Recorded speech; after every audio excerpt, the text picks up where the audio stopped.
I'm Aisha, and I welcome you all on behalf of Octara. Before I, hand over to our speaker of the day, Mark Stuart, I just quickly want to mention few housekeeping rules for the session. As I've said, please switch off your mics to avoid any background noise. If you want to switch on your videos, Mark will, will coordinate with you whenever he will be interacting with you. This session will be recorded and it's also streaming on Facebook page, on Octara's Facebook page. So you can, if your friends or anyone who wants to see on the Facebook page, they can log in from there. After the session, the recording of the webinar and the slides used during the session will be shared with you on your email. Without any further ado, I would like to quickly introduce our Mark. A few credentials from Mark profile. Mark is a CSP. He's a certified speaking professional, which is the highest earned designation in the speaking professional. He's also a keynote speaker in leadership in digital age, innovation, and future of work. He's also won the Future of Work Award in Singapore, and he's also worked with MNCs, 200 MNCs, government agencies, startups in innovation and leadership. And lastly, he's regarded as the top top virtual speaker in Asia. So welcome, Mark. Welcome. Thank you for coming on board. And over to you. Thank you very much. Good afternoon to everybody.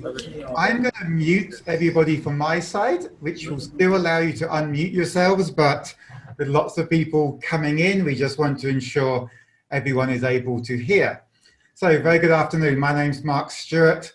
Today we're going to be looking at virtual presentation skills. And what does that mean? We've only got an hour, so we're going to have to try to fit in a lot of content in a relatively short space of time. So I like to overgive if possible. So I'm going to try to give you a lot of tips and tricks and techniques that we can use to hopefully make our virtual presentations a bit stronger, maybe more effective. So I'm going to start sharing my screen. Now, if you're newer to Zoom, if you haven't used much Zoom, I find the best way to view a Zoom webinar when they're sharing. So what you should have now is at the top of your screen, maybe a green bar with a drop down. And in that drop down, it says viewing options. And I like to view it side by side. So the side by side allows you to adjust between the slides and myself.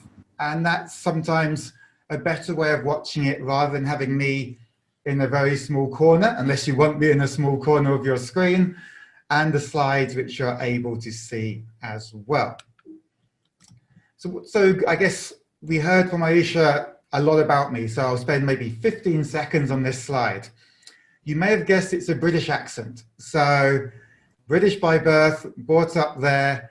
I moved away maybe 14 years ago. I went to Australia first for 3 years. I've been in Singapore now for over 10 years. So Singapore is home for me. And I used to work in the finance world, and then I left that maybe 7 years ago. And now I spend my days as a full-time presenter, as a speaker, as a corporate trainer, doing this type of work, trying to help people improve their effectiveness at work. So for today in this session, I'm going to try to share lots of tips and techniques and things you might want to think about. Some of it you may have thought about, some of it could be new. So hopefully I don't expect everything to be new. I don't expect you to take away everything and try to implement it, but maybe there's 4 or 5 things or 2 or 3 things that you can take away. And that will hopefully help you in your work. Now let's start with a quick survey. I'm going to ask you if it's possible to open up either another browser or your phones. And you can go to menti.com. We're just going to do a quick survey. It's anonymous, so I won't see who's answered what. And then you type in that code, 1489891.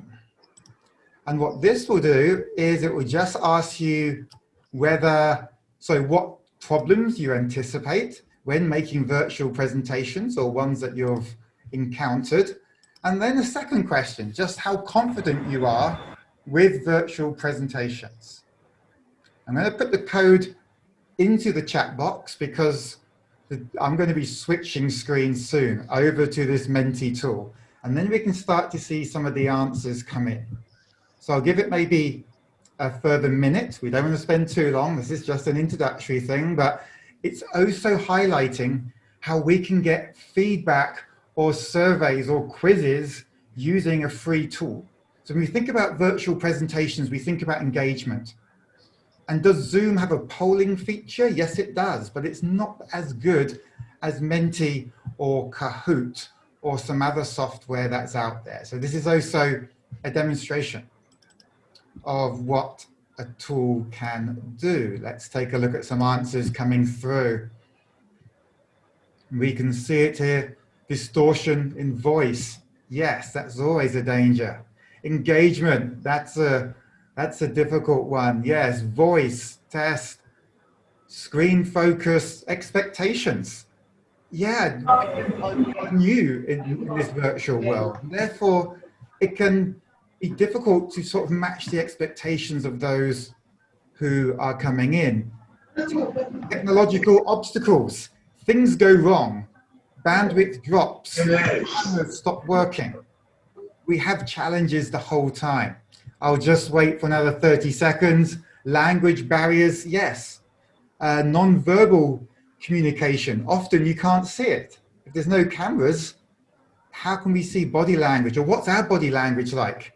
I can't stand here in this type of way, that's not going to work. So vocabulary, confidence, okay, we're seeing what this is showing is there's lots of potential problems. So the better we can get with this, the easier our presentations become. I'm just going to flick to the second question just to see about the confidence. Sometimes people miss this second question, but we'll just give this 30 seconds. The answers normally start coming through. Oh, we've got some very confident, excellent, outstanding. We'll just give this 30 seconds to see the numbers go. Confident is fighting with okay. Okay, we've got some confident presenters here. That's excellent to see. Okay, we're not my favorite, very confident. Okay, I think that's enough time. We've got an idea. We have a confident group. Excellent. Let's go back to my PowerPoint and move on with some content. That's just giving us an introduction. Plus we've seen how this type of software can help just create some engagement and some touch points. So let's move on. Why are virtual presentations in demand at the moment? Because obviously of COVID, but also of what the future might be. So if anything, the pandemic has brought forward innovation in the way we work. So what we're thinking about doing, maybe going more virtual in 4 or 5 years, well, everything's just being brought forward now. So even once the pandemic hopefully goes away in the next 6 months, your employees are going to be saying, I want to work from home. This is quite nice. Maybe we don't have to travel as much. Maybe we don't have to take flights. Let's have a business meeting or a sales presentation or a demo. Why not have it virtually? So I think this is going to be an ongoing thing, and therefore the need becomes quite high for us to just elevate. We don't need to be perfect, but we might need to just improve how we're currently doing things. Now I'm just going to play a short video. It's 30 seconds long. What would I like you to do? You can write in the chat box what is good or what is bad about this presentation. The sound is not great, but you can see other things, okay? So what is good or what is bad with this talk and this 30-second video here? So I'm really pleased to be here today to show you some of the new things we've built into the operating system for new services. And I'm really excited to see so many people here to talk about it, for me to talk to about it today. And one of the things I like about what I do is I get to play with great technology, and I really like that. Okay, so we have some answers coming in the chat box, a lot around eye contact, a lot around confidence. The eyes are down, perhaps he's scared. Now, what's interesting with this is he could be technically brilliant. He could be the best in his division. Yet, the perception from the group here is doesn't have confidence, maybe not very good, doesn't want to be there, not paying attention. So all of these things can create a different impression to what you are trying to deliver. So you might be really good in your job, the industry expert, and then you talk and you're not confident and your eyes are down. And therefore people walk away going, I thought they were supposed to be very good. So we need to make sure that what we're saying matches how we look, that we don't sit there with our arms crossed, that if we're saying we really, really like our job, we need to show it in our face that we really, really like our job, not really, really like my job. So we just need to think about how we present ourselves to what we're trying to say. And that's a key message from that. I'm going to summarize these slides. I'm not one to just read off slides. We're happy to share a PDF of the slides afterwards, but you can see the words. So let's just think about some of these bad side on the right side. We know about nerves, and nerves can hit everybody. Sometimes I get nervous, and it's about finding your own way to overcome it. Sometimes I just like to remember that we're normally presenting for a reason. We're good at what we do. We have increased knowledge, different experiences. So if we kind of remind ourselves why, then sometimes that can help. If it's in person, try to meet people beforehand, or if it's virtual, can you network with people and try to understand the audience a little bit better? That can help. Now, I want to talk about two at the same time, which is the main point of this slide, and that is disqualifying statements and starting with an apology. They're similar, and it often comes from nerves. So what do I mean by that? Quite often I hear people who might be new to a company, and they say, I've only been here for 3 months. You're disqualifying yourself. You're lowering your credibility. So a lot of it is about establishing our credibility. Especially if it's virtual, they can't meet you, you can't do a handshake, you can't do a greeting. So therefore we need credibility. And if you've only been at the company for 3 months, to be honest, it doesn't matter. Because normally what happens is someone has 10 years experience, yet they start with, I've only been here 3 months. What you could say is I have 10 years industry experience. We need to start strong. So don't disqualify yourself and try not to start with an apology like, oh, I'm sorry, I'm really nervous. And it's like, okay, audience doesn't need to know that. I'm sorry, it's the first time using Zoom. Okay, practice beforehand. So we don't want to start with an apology. We don't want to disqualify ourselves and lower our credibility. I'll come to eye contact soon. We'll come to tech problems soon. Just the last one, the fidgeting presenter. Now the fidgeting presenter, I'm looking around for something that I can fidget with. I didn't plan this very well. The classic in person is a clicking pen, but the person's a little bit nervous, so they start clicking a pen.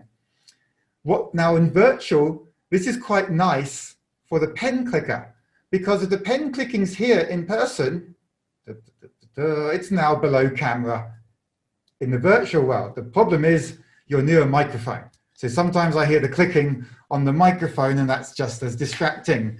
Remove the distraction. You need to do something with your hands, put a clicker in your hand or something else, and that can help. Now, why do I think a lot of virtual presentations fail or under deliver? Number one is bad audio. I really believe audio is the most important thing. I'll talk about it more a little bit later in this session, but it's crucial. If you can't hear me, then we're not going to learn much, okay? I know that there's a slight lag at the moment between my words and the voice. So I've got to be conscious of that. I've got to think about the microphone. The audio needs to be clearer than my camera.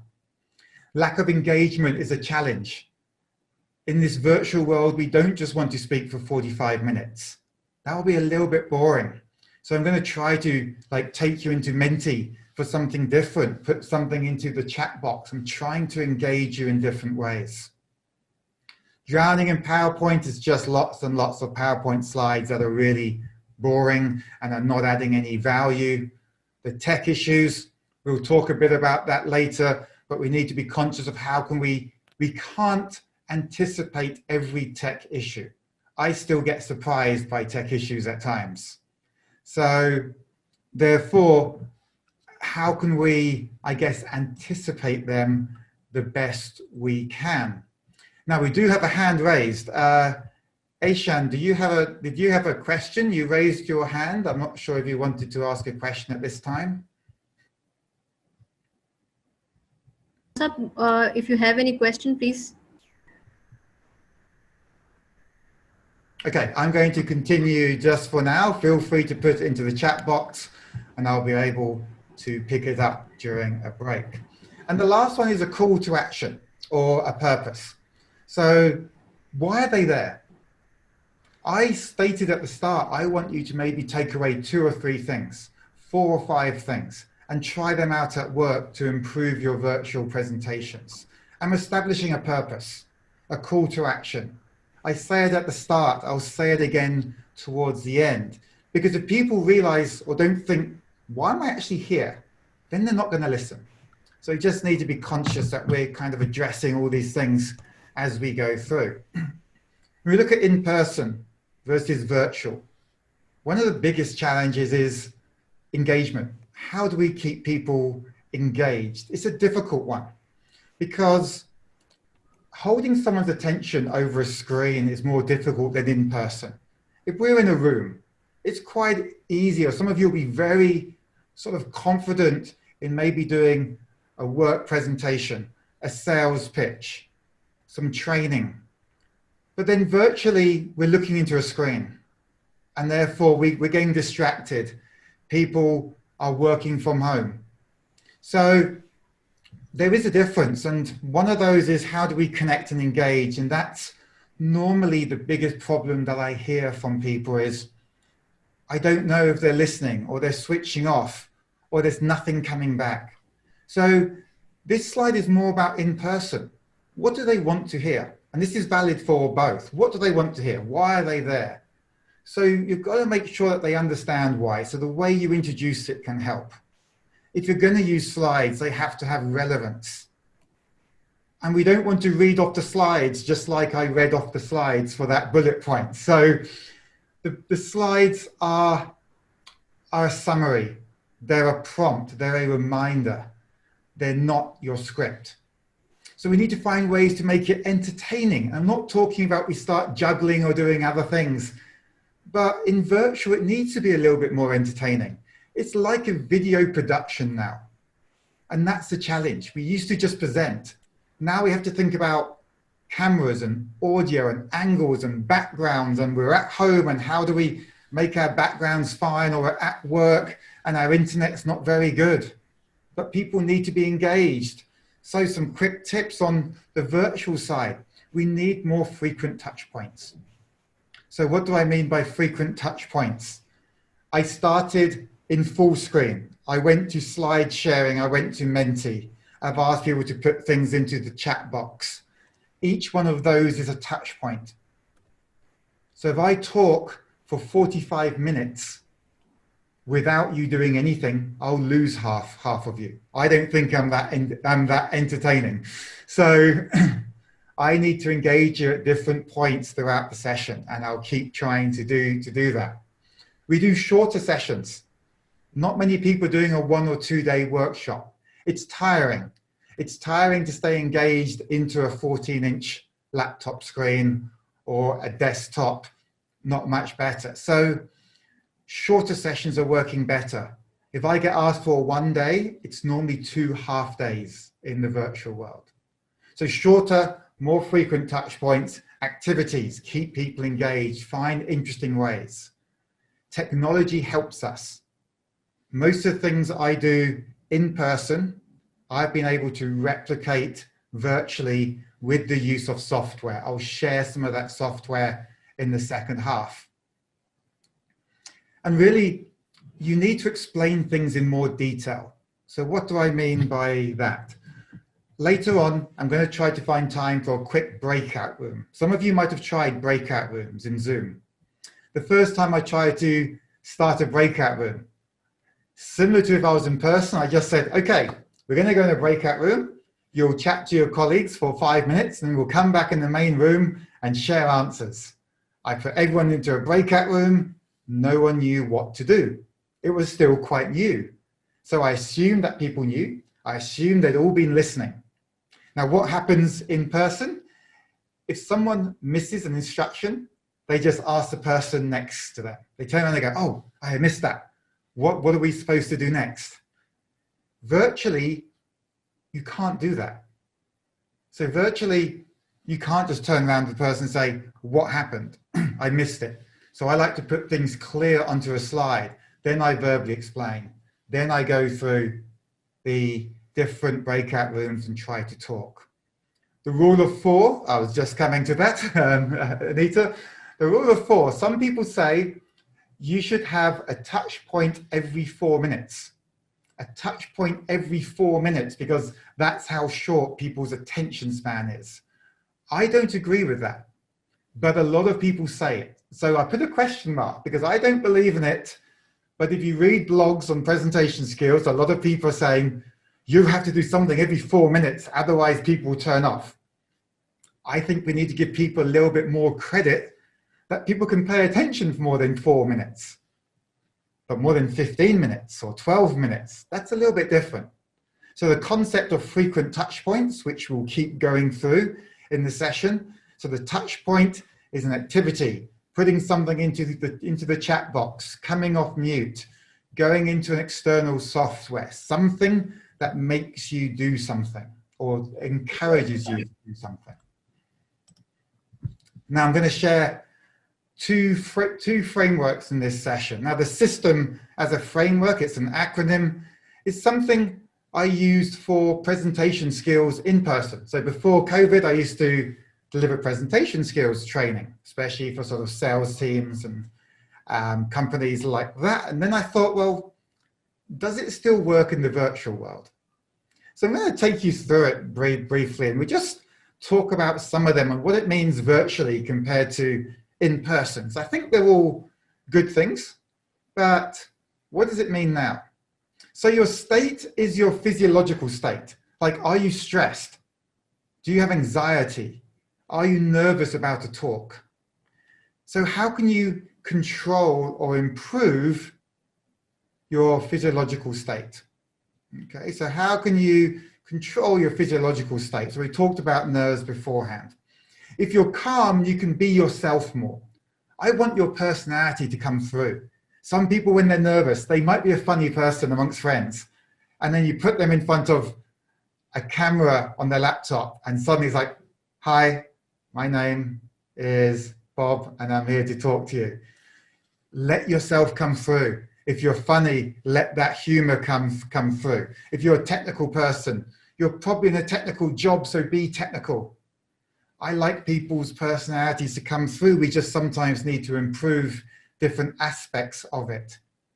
Now, your stance and your movement are similar things. And sometimes when we're doing in person in a big room, we have to think about where we're going to stand. Do we stand at the front next to the projector slide? If we're in a conference room, are we off to the side at the front? Are we in the middle? Where do we kind of stand and how do we move about? But virtually, it's quite easy. You can stand still. That's sometimes the simple thing. Stand still, but don't move about so much that it's distracting. I move about a little bit. I'm standing up. I'm quite animated. But you get some people who like to pace. You know, the real thinkers. And they go, and they walk around. But in virtual, you go off camera. It's a little bit strange to go off camera. I've got a bookcase behind me, a bookshelf. If I keep going in front of it, it's like, well, why is it there? I'm trying to balance and create depth in this picture, which you see. Therefore, I've got a white space behind me. I stand in front of the white space. That's quite simple. Now, the slightly more interesting things, tone. We need to try to not have a monotonous voice at one tone. Hello, my name is Mark. I'm here today to talk about presentation skills.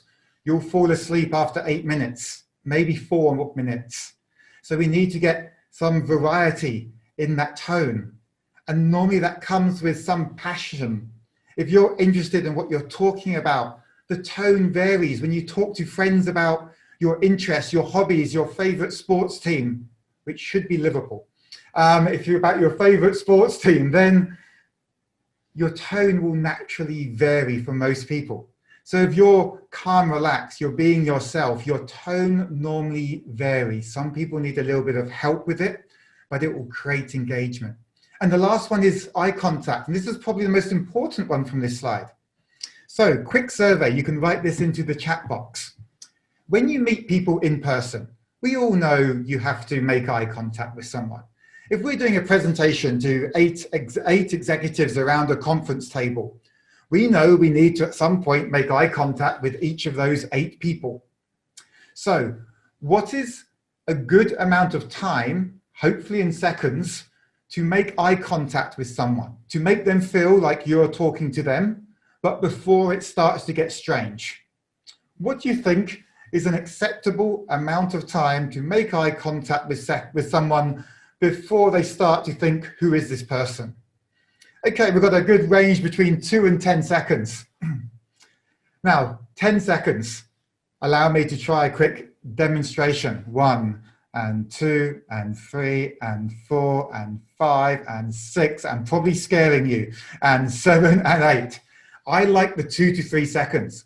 1 and 2, 1 and 2, 1 and 2, 1 and 2. What about virtual? Well, what do you think the #1 rule about eye contact in a virtual world is?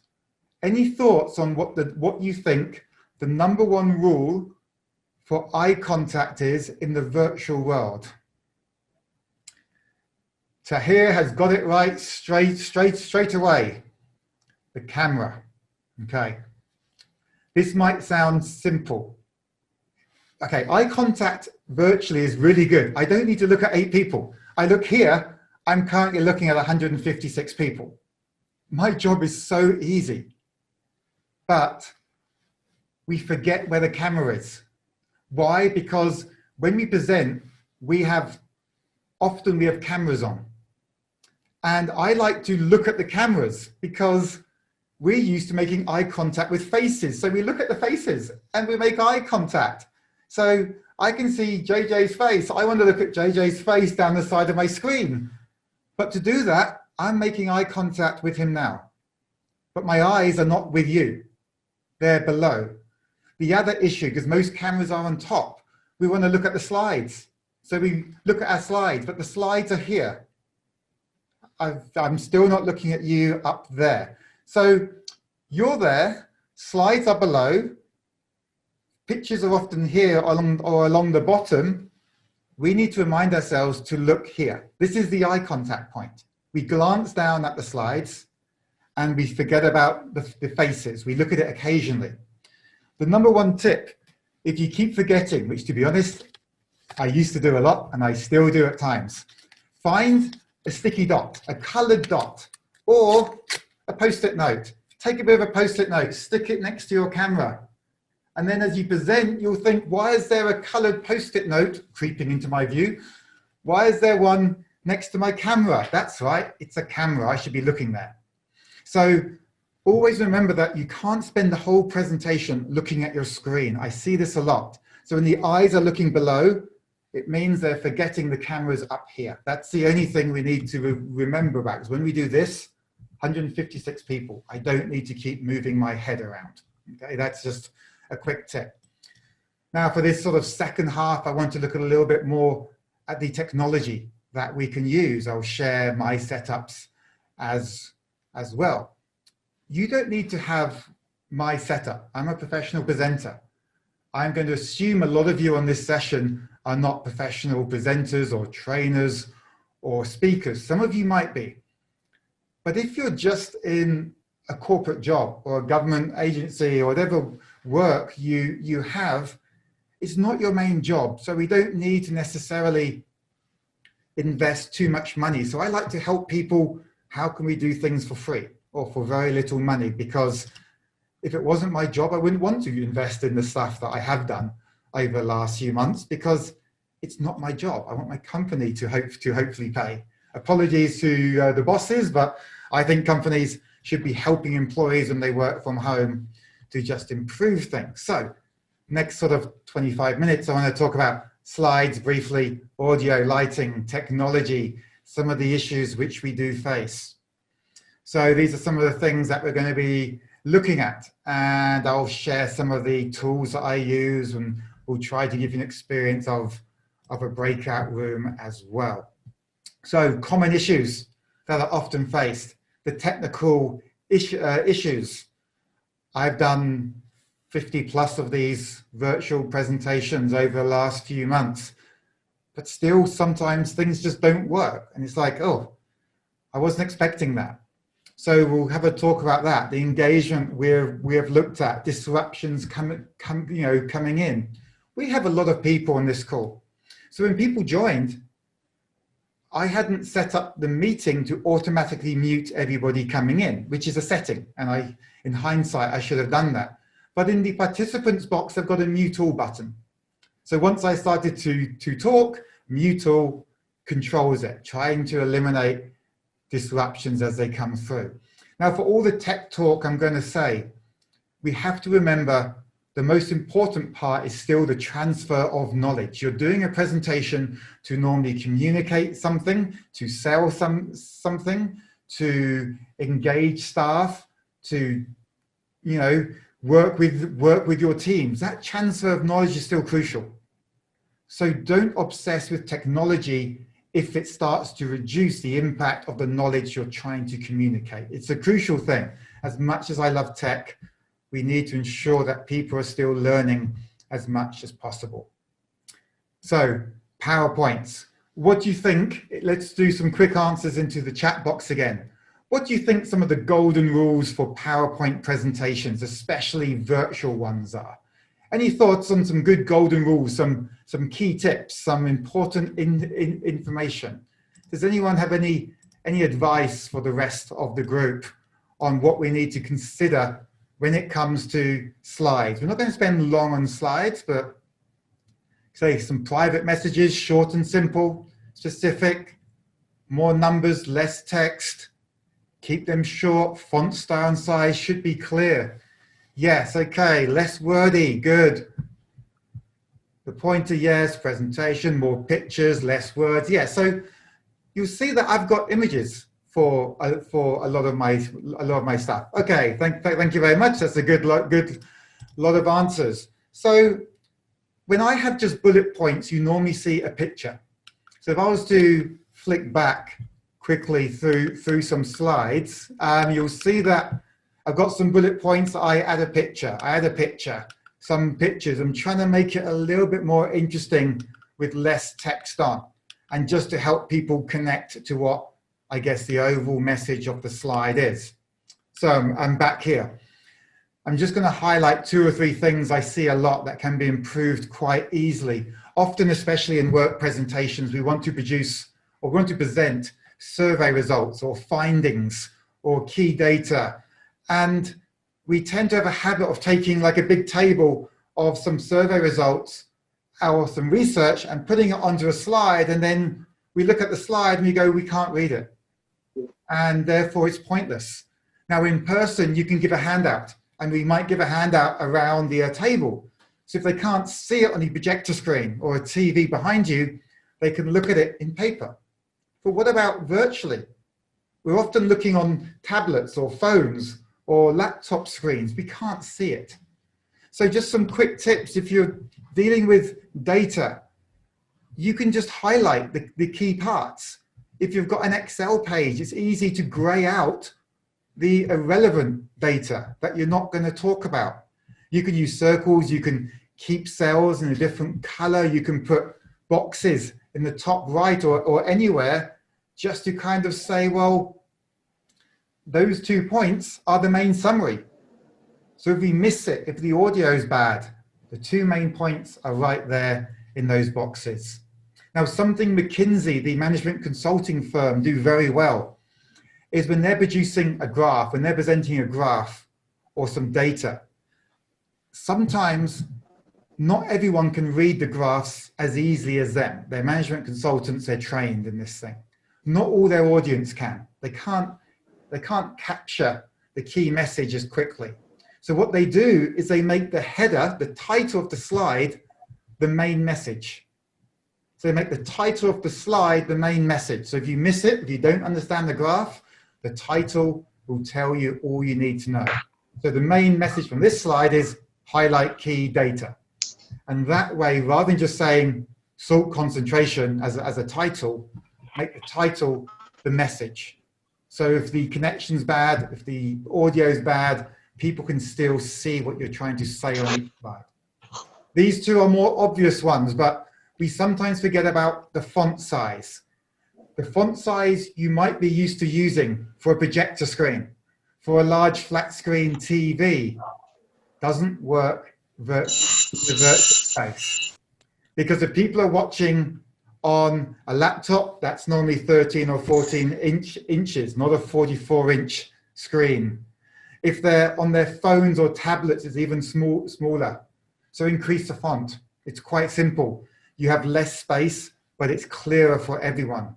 And then think about the contrast. I still see lots of people using images, and then they try to put a colorful font on like this. The contrast is when you can't see things because the colors are clashing. The easiest way, black on white, white on black, some dark versus light combination. Don't try to be too clever with your slides and then people can't read them. It's got to be clear, and sometimes simplicity works. So let's look at some technology side. How can we make these virtual presentations a bit stronger? I've said I think audio is crucial. You would have been on meetings where you're struggling to hear the other person, and it's not necessarily their fault. Your computer microphones and cameras are not designed for this type of work. They're designed for a casual meeting. They're not designed for professional corporate presentations or meetings or facilitations. It differs a lot between which camera you have. Sorry, which computer you have. Okay, so some of you, oh, sorry, I just saw a question from Mohammed. I'm going to come to that soon, okay? So audio is critical. You can improve it. What do I use? I use this strange looking device. This is a USB wired blue microphone. You don't need to spend this type of money. It's not the most expensive one on the market. It's not the most professional one, but it's very good. And I like things wired, like with the USB, rather than maybe a Bluetooth connection, because Bluetooth can drop and then the audio becomes bad. So I like things wired. It's just it's safer. If you don't want to go for my option, which is probably more than you need to spend, you could go for a lapel mic. You've probably seen this. Some of you would have used them. Clips onto an item of clothing. Normal thing goes into your computer. I use one from this company called Boya. We can get them through e-commerce sites in Singapore for maybe 20 Singapore dollars. So it's more affordable than sort of this type of one. So you can get them at different price points. But to be honest, even your phone ones are often better than your laptop one. So I'm just going to quickly change my microphone. I'm going to go to my laptop one now. I think it's okay, my laptop one. So this is my laptop one. This is a MacBook. I think it's got an okay microphone. I don't like the camera. I could even go to my webcam microphone. I'm losing eye contact with you a little bit as I'm looking to change things. This is my webcam one. Back to my USB wired one, and hopefully the sound is clearer. So the easiest thing to do, if you've got an important meeting, test it, okay? Call a friend, call a colleague beforehand, jump onto Zoom or Teams, and then if you jump onto that system beforehand, you can do a quick test, okay? And that will help you in that way. So the audio is important. Some people say, well, do I need a webcam or a camera? For many computers, no. Some have really good cameras in. I don't like my MacBook one.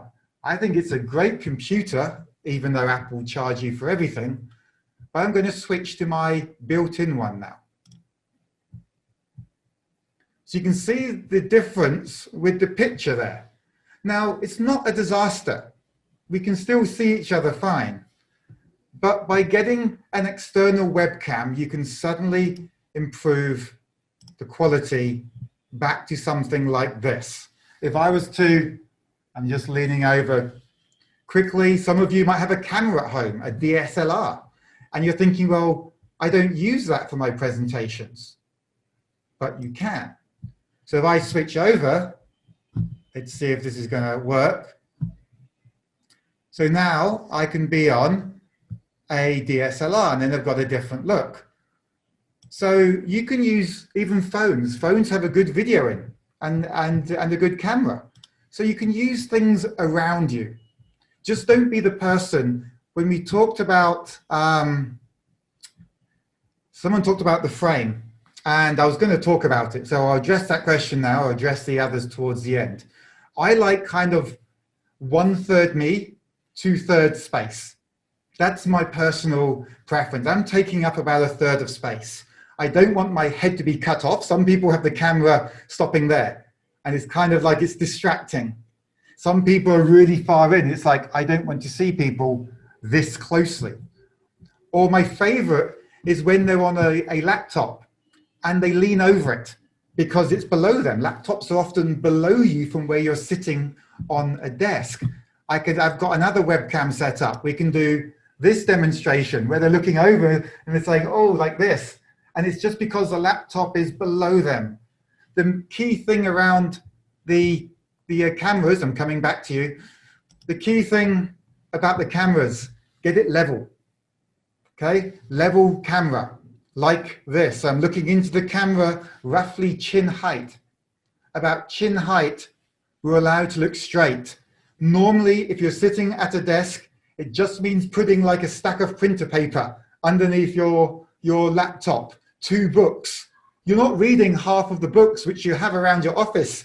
Use it to up your camera. If you've got an adjustable sort of desktop and the monitor, bring it up. Chin height, approximately. You don't need complicated things, okay? You really don't need to spend much money. I'm going to show you my setup, which is quite easy to implement. It's boxes, okay? I have boxes stacked because I'm 6 foot tall.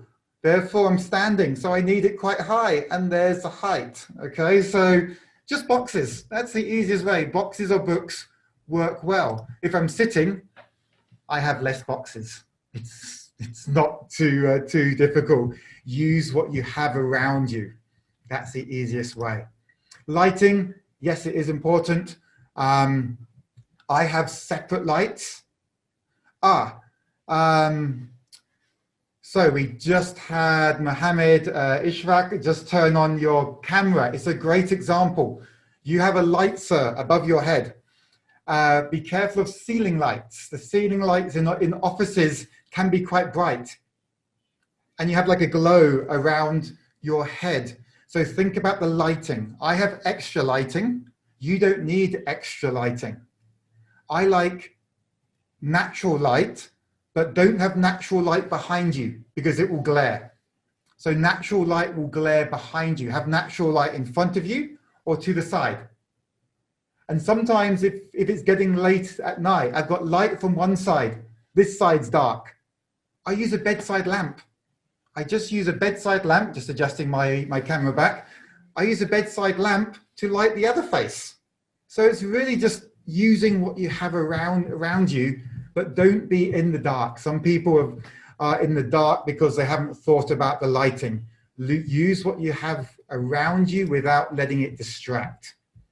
Technical difficulties. I can't anticipate every technical difficulty. The key message is if you're nervous about the tech, practice. Whenever I'm using new technology, I have test sessions beforehand. I use family members, I use colleagues. Even today, I guess Octara and us, we were on 30 minutes beforehand to test things. So therefore, when we go live, we reduce I guess, the likelihood of a tech issue. We never know what's going to happen during. We're reducing it. I have spare cameras. My rule is if I can't fix it in 30 seconds, I move on. So one session, my webcam stopped working, couldn't fix it in 30 seconds, I went to my laptop one. I'm not going to waste people's time for 5 minutes trying to fix something. I go to a backup option. Should you sit or stand? To be honest, it depends. I'm standing. I like standing. But if I was presenting to you in person, I'd be standing. If I'm having a one-on-one talk with someone, I'll sit because I'd normally sit.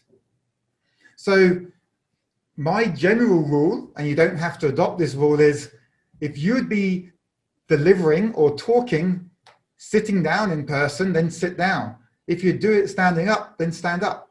Just adjust the height of your camera with some more books or boxes or anything else that helps. Some people have been talking about backgrounds. You can use virtual backgrounds. They're a little bit of fun. I don't like it from a presentation side, so I'm clearly not using one. But I could do, of course. I could give you a view of Singapore, and there's a view of Singapore. This isn't out of my window, unfortunately. It's quite nice until I stand up and I start to move and I get what I call the web fingers. And I just think, for me being a professional presenter, I shouldn't have too much of that. And that's why I don't use them. I could use a green screen. I have green screens.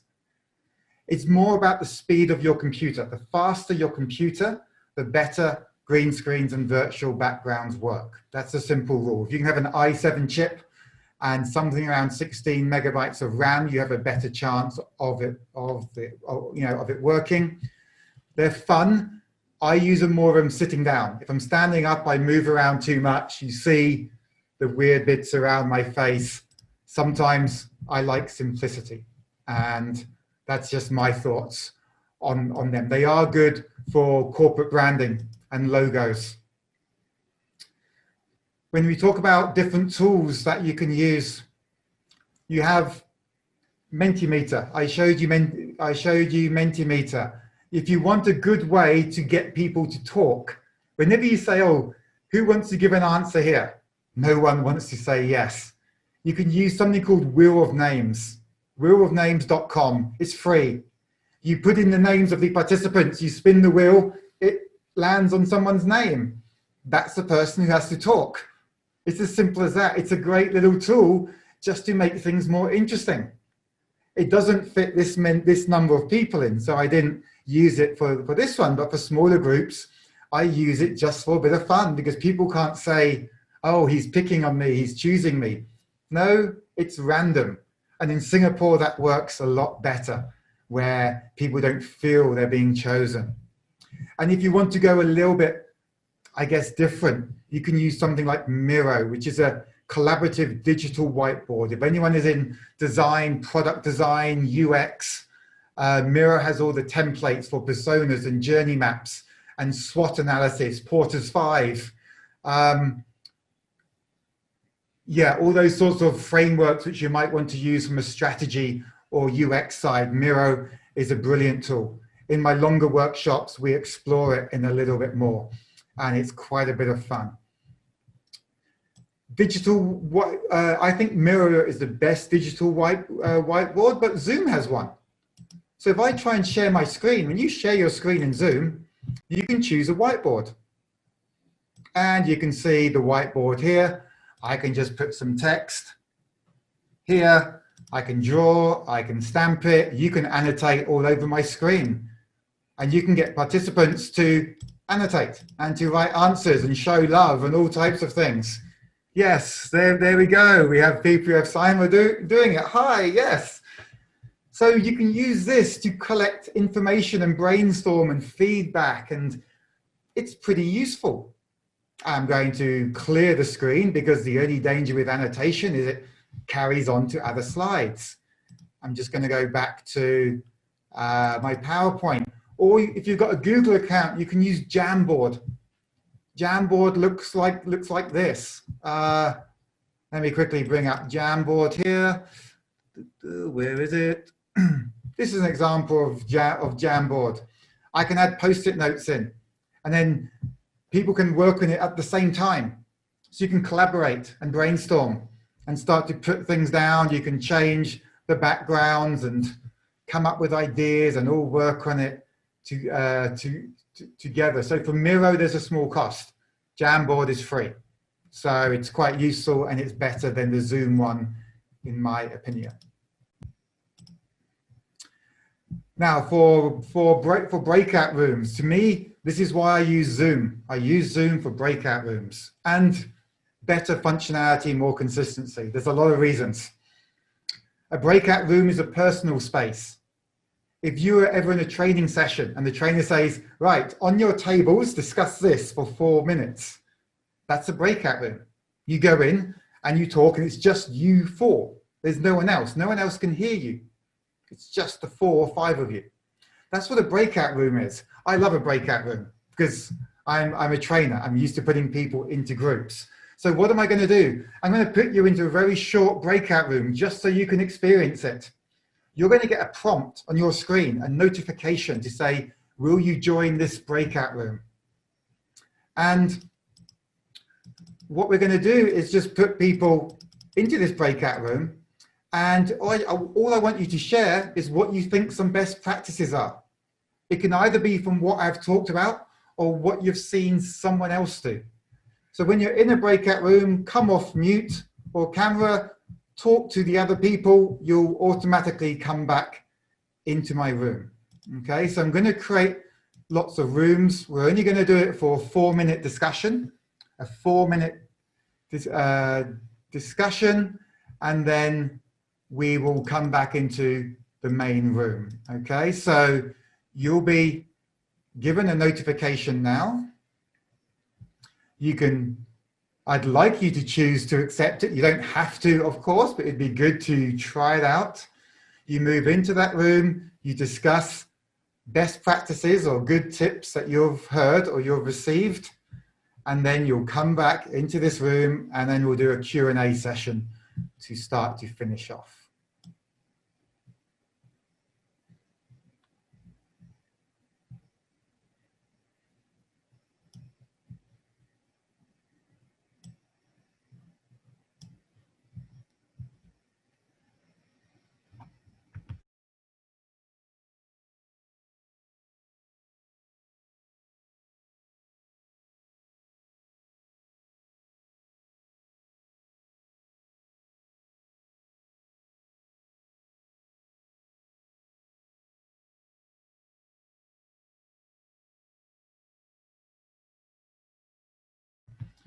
For those of you who are still in the room and maybe your preference isn't to go into one, or you're unable to through your system, why don't you put into the chat box? If you've got access to the chat box, what do you think some of the best practices are as we start to conclude today's session?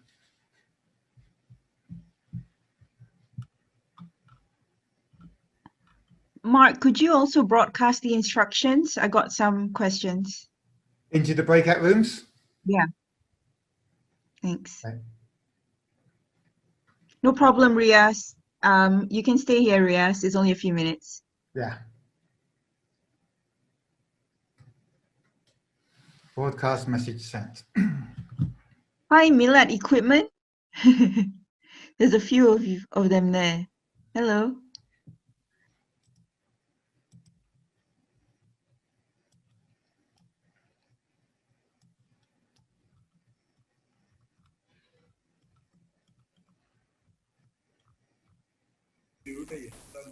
Hello. Hi. Hi. Yes. Can I ask questions? Any takeaways from you, gentlemen, on what you think good practices are for virtual presentations in the work which you do?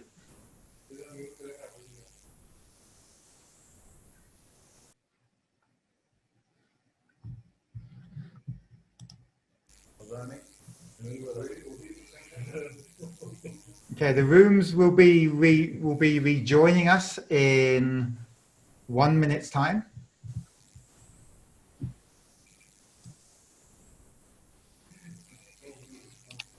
Hello. Are you listening us? Hello.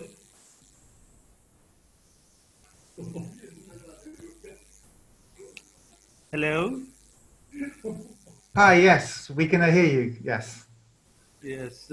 Are you asking about good practices of virtual presentation? Yes. Okay, I got it. Okay. Sorry for delay. That's okay. Yeah, we learned from your session a lot, especially eye contact during virtual presentation, Mhm. and you informed us about the font size, Mm. and especially very beneficial for me actually, eye contact with the camera, Mm. not on the slides. Yeah. This is very useful for me. Okay, thank you very much. And if you noticed, because your camera's on, I started to look at you because you're talking. And because I looked where your picture is on my screen, I lost eye contact with everyone because the camera's up here. It's something you always have to think about. You don't have to be staring the whole time. You just want the majority of the time looking at the right place. So sometimes in offices at work, the camera is at the front of like a conference room. You know, if there's a TV, there's sometimes a little webcam there. You just need to know where it is. And therefore, do you look at the TV? Do you look at the webcam? Do you look, you know, which part? That's all we really need to be conscious of. Okay, I think we have everybody back in the rooms now. So when you do a breakout room, if you've got a small group, you can then ask people to share. That's the easiest way. Or another option for a large one. I won't do it today because of time, but I could put you into Menti again. And in menti.com, I can do a quiz or a survey that says, what are your best practices? And you all put the answers into menti.com. You can have a word cloud, a scrolling deck. I could get you to annotate onto my screen, all types of ways. So there's really no reason why you can't have the level of engagement which you're used to having. Now this slide, this is the last slide. I'm not going to really sort of go through all of these things because we'll arrange a copy to be available, but these are all the different types of things that you can do to increase audience interaction. You can use QR codes for things. You can use annotation, audience to answer questions. They can do Google Forms to answer a case study. Menti, Kahoot. If you're on Microsoft Teams, use channels. So channels act like breakout rooms in Microsoft Teams. WebEx has breakout rooms. Learn your software. Whatever your software of choice is, learn how to optimize it. That's the easiest way to kind of do these things.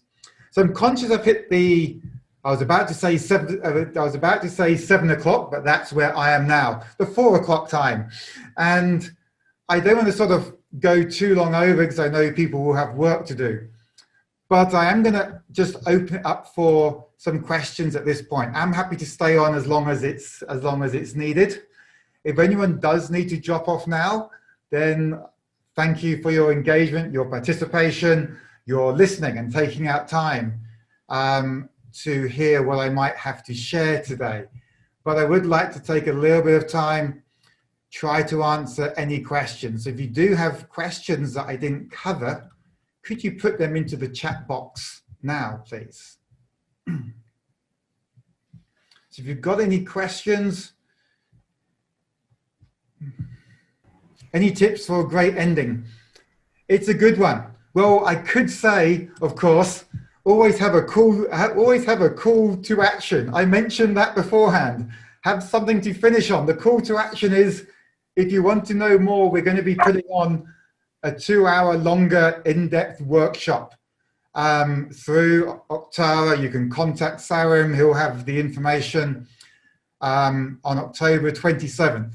So yes, that's real, but also you can have a call to action. What do you want them to do? Do you want them to take this away and think about it? Do you want them to fill in a survey? Do you want them to come back to you by end of week to implement it on the Monday going forward? Have something, control the ending. If you're presenting, don't finish on the Q&A. Okay, I know it seemed like I finished on the Q&A, but as there weren't any questions coming through, I'm now going to control the ending. So if you build up the momentum during your presentation and you say, oh, any questions? It goes flat. And then you don't recover. Oh, right, thanks, great. Before you summarize, that's the time for Q&A. And you can say, before I summarize today's presentation, are there any questions? Yes, no, great. So let me summarize. If you're unsure, just recap what you just said. Today, I talked to you about 3 main points of how you can increase sales. Today, I showed you how our system is the market leader and can increase your productivity by 30%. Done. So finish strong, control the ending. If you're unsure, just summarize. There's a great saying about structure. Tell them what you're going to say. So that's the introduction. Say it, then tell them what you said. So tell them what you're going to say it, tell them what you said. It's the simplest one. Today I'm going to share with you 5 tips on how to improve your presentation skills. 1, 2, 3, 4, 5. So to summarize today's session, I shared with you 5 ways to improve your presentation skills. Ta-da, done. So that's sometimes the easiest way. We'll make a PDF copy of the slides available. Mark, I believe Octara wants a group picture. So can we get everyone to take... Allow me to stop sharing. Yes, let's have everyone put on their video. And can we put applause reaction or something, or a thumbs up? Or a thumbs up, maybe. On your screen. Yeah. Yes, Aisha, is that right? Yeah.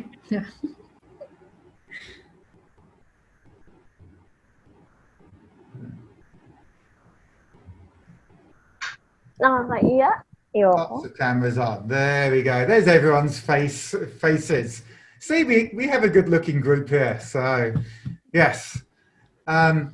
So I'm just seeing the chat. Is there any questions? Tanvir says whether we should engage audience more during presentation or presenter.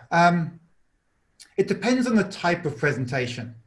I always believe in whatever the type of presentation, find ways to make it more interesting. People are bored with Zoom and Teams and WebEx. They're doing all their meetings on it. So if you're going to try to stand out, I find engaging them in some way is good, even if you're just getting feedback halfway through a presentation, or if you're presenting one of your sort of products halfway through. Before I continue, are there any questions at this point? Or if it's virtual, can they put it into the chat box?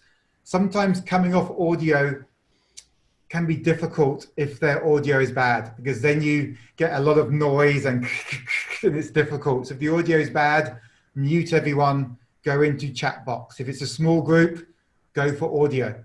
Let's get that human touch back again, where we're talking to people and seeing people. Cameras on is better. But if we had 150 cameras on during this presentation, then we might have impacted the bandwidth and the quality of the presentation. So, you know, you've got to think about your internet speed versus how many cameras, but cameras are always better. If you're used to sales or relationship management, get that personal touch still going. What else do we have? Yeah, Mark, Alia has a question. She's asking, any idea to keep involve the audience in the entire session other than camera on and activities? I find it's normally enough if you are a confident presenter. So it depends on the duration of the session. So if I do a one-day workshop on something like design thinking or innovation, we're in Zoom, we're in Miro a lot. So Zoom and Miro, they're doing all templates and everything. They've still got all those touch points. If we do a keynote, then it's a similar setup here. And that's a slightly more one-directional thing.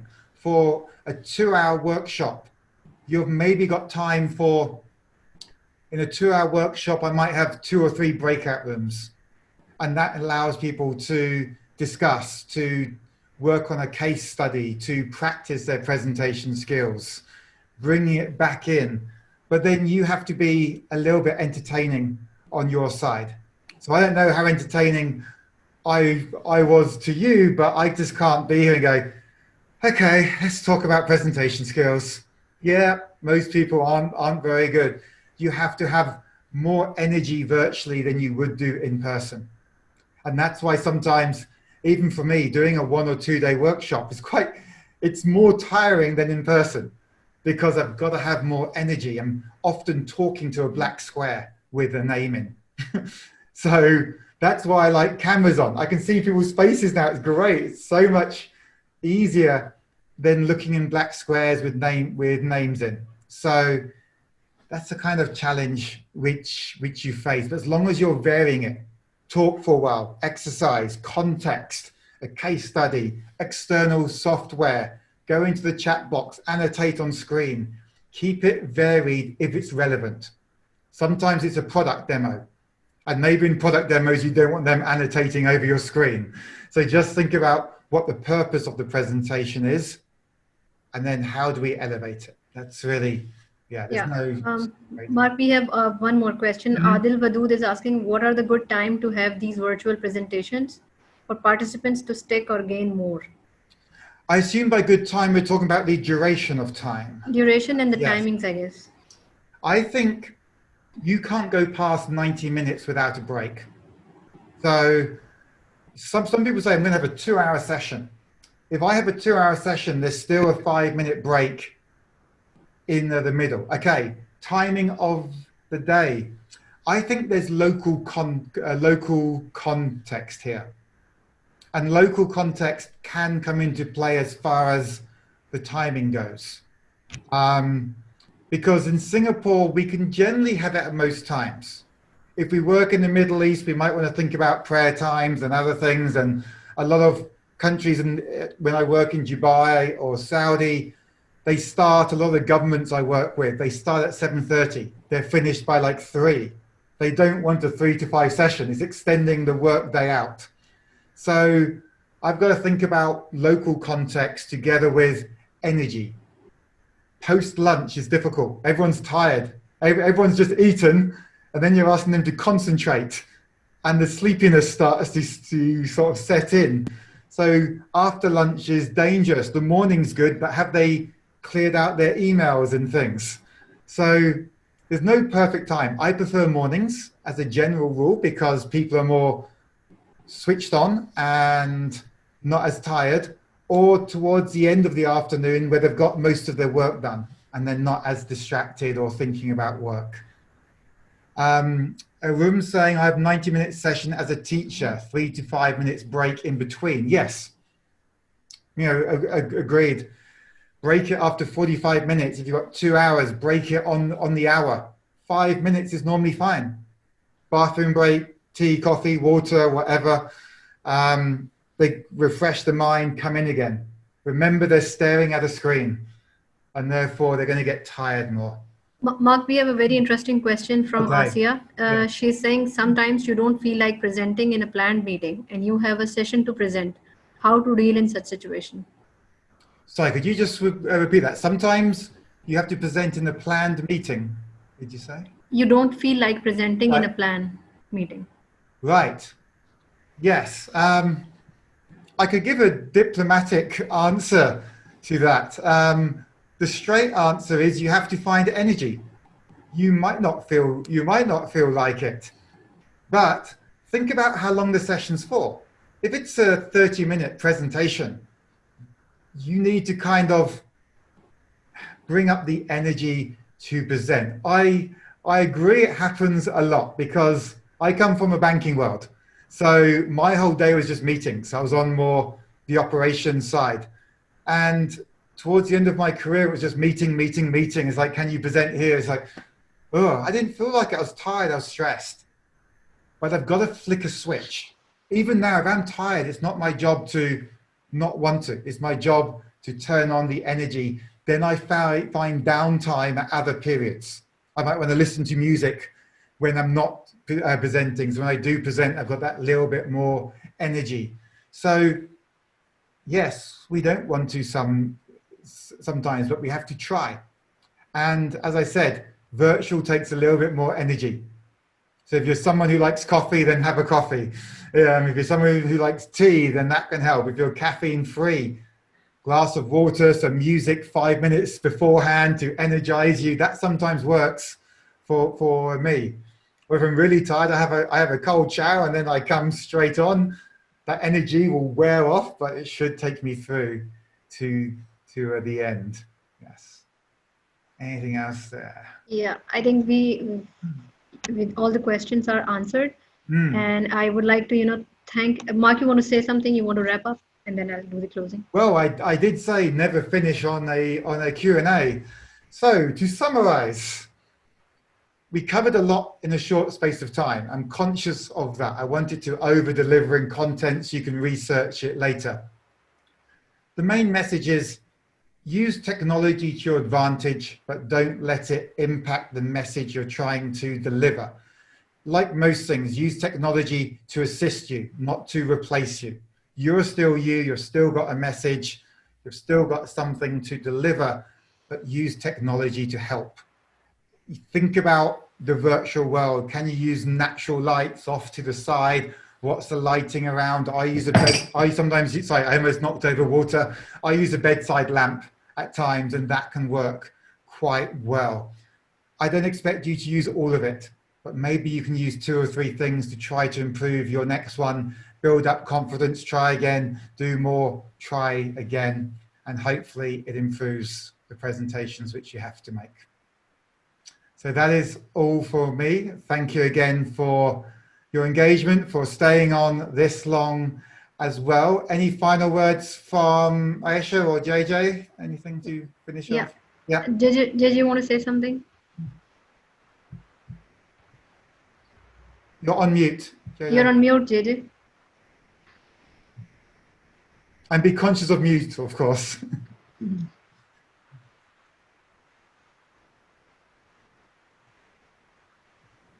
Okay, can you hear me? Yes. Yes. Yes, we can. Okay.